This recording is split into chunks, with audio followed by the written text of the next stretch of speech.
Hello and welcome. In this video we will talk about how to become a zygote. यानी zygote जो होता है वो एक ऑर्गेनिज्म को फॉर्म करता है, यानी यही zygote जब मैच्योर होता है तो एक ऑर्गेनिज्म बनता है। तो हम ये पढ़ने वाले हैं कि zygote के अंदर जो क्रोमोसोम्स के अलग अलग जो फेरबदल होते हैं, जो पेरेंट्स से और मदर से हम में आते हैं, तो एक zygote कैसे बनता है उसके बारे में पढ़ेंगे। और कुछ डिस्कशन हम हैप्लोइड डिप्लोइड के बारे में बात करेंगे कि ये सेल्स क्या होती हैं, स्पर्म सेल, एग सेल के बारे में डिस्कशन करेंगे।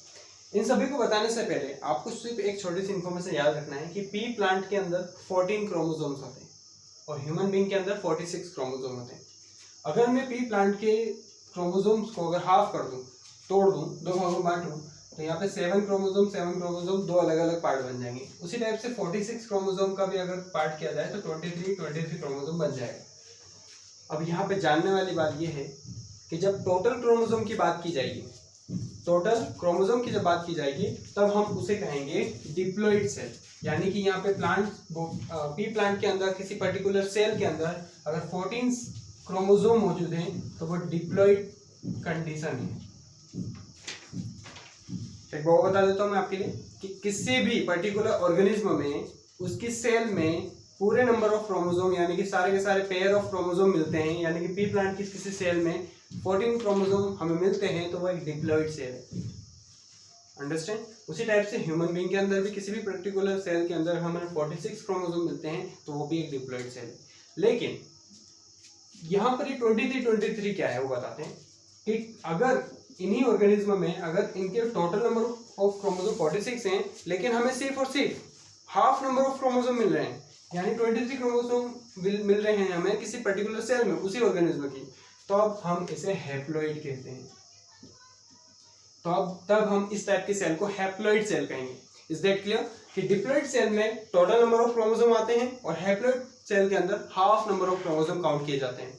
अगर मैं ह्यूमन बीइंग की बात करूं तो हैप्लॉइड सेल यहाँ पे होती है स्पर्म सेल और egg cell. Sperm cell and egg cell in the case of human being. Human being के केस में स्पर्म सेल हैप्लॉइड सेल होती है और एग सेल भी हैप्लॉइड सेल होती है। यानी कि स्पर्म सेल के अंदर टोटल नंबर ऑफ क्रोमोसोम कितने होने चाहिए, यानी टोटल नंबर ऑफ क्रोमोसोम होते हैं 46, तो स्पर्म सेल के अंदर होने चाहिए 23। उसी टाइप से एग सेल जो भी है फीमेल बॉडी के अंदर होती है, तो यह भी इसमें भी क्या होना चाहिए 23 number of chromosome. Is that clear? तो अब हम बढ़ते हैं आगे की तरफ कि एक जाइगोट बनता है कैसे।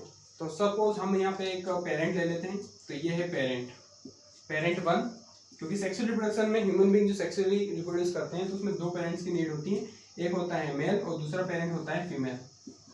तो यहाँ पे पेरेंट 2 ले लेते हैं, यहाँ पे है पेरेंट 1 और यहाँ पे है पेरेंट 2। अब ये दोनों क्या करेंगे, प्रोड्यूस करेंगे एक इंडिविजुअल को, एक नए ऑर्गेनिज्म को। तो जब ये दोनों रिप्रोड्यूस करेंगे, यहाँ पे रिप्रोडक्शन की प्रोसेस हो रही है, यानी ये रिप्रोड्यूस करेंगे एक नए ऑर्गेनिज्म को, डॉटर सेल को, यानी एक सेल ये दोनों सेल मिलके, ये मेल की पेरेंट सेल है तो हम इसको स्पर्म सेल कहते हैं। ये मेल की पेरेंट सेल है तो हम इसे क्या कहेंगे, स्पर्म सेल। ये फीमेल की पेरेंट सेल है तो हम इसे कहेंगे egg cell. Is that clear? Parent cell और एग सेल यानी कि स्पर्म सेल और एग सेल के जब फ्यूजन होगा, रिप्रोडक्शन की प्रोसेस में जब फ्यूजन होगा मतलब हम जानते हैं पहले से, यानी कि दोनों का कॉम्बिनेशन होगा, तब हमें एक जाइगोट मिलेगा, जिसके बारे में अभी बात कर रहा था कि जाइगोट कैसे बनता है। तो पेरेंट स्पर्म सेल से हमें एक सेल जैसे ही फ्यूजन करती है तो वो हमें मिलेगा जाइगोट के फॉर्मेशन में। अब बात करते हैं कि स्पर्म सेल यहाँ पे होते हैं 23, एक सेल होती है यहाँ पे 23।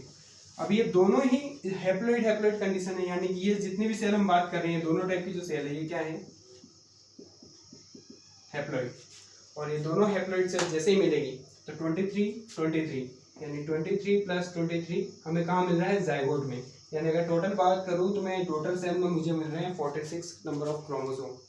यानी कि ये जो ऑर्गेनिज्म जो नया बना है ये ह्यूमन बीइंग है, क्योंकि ह्यूमन बीइंग के अंदर 46 क्रोमोसोम होते हैं। As the information above given, human being के अंदर 46 क्रोमोसोम होते हैं, तो उसी टाइप से टोटल सेल में 46 आए हैं, यानी कि ये भी एक ह्यूमन बीइंग है। तो ये थी पूरी प्रोसेस हमारी हैप्लॉइड और डिप्लॉइड कंडीशन की कि जाइगोट कैसे बनता है और किस टाइप के क्रोमोसोम वैल्यूज के अंदर आगे ट्रांसफर होती है। यहाँ पर हमने ये भी डिस्कस किया कि स्पर्म सेल और एग सेल में कितनी नंबर ऑफ क्रोमोसोम वैल्यू होती है और जाइगोट की फॉर्मेशन कैसे होती है। Thank you.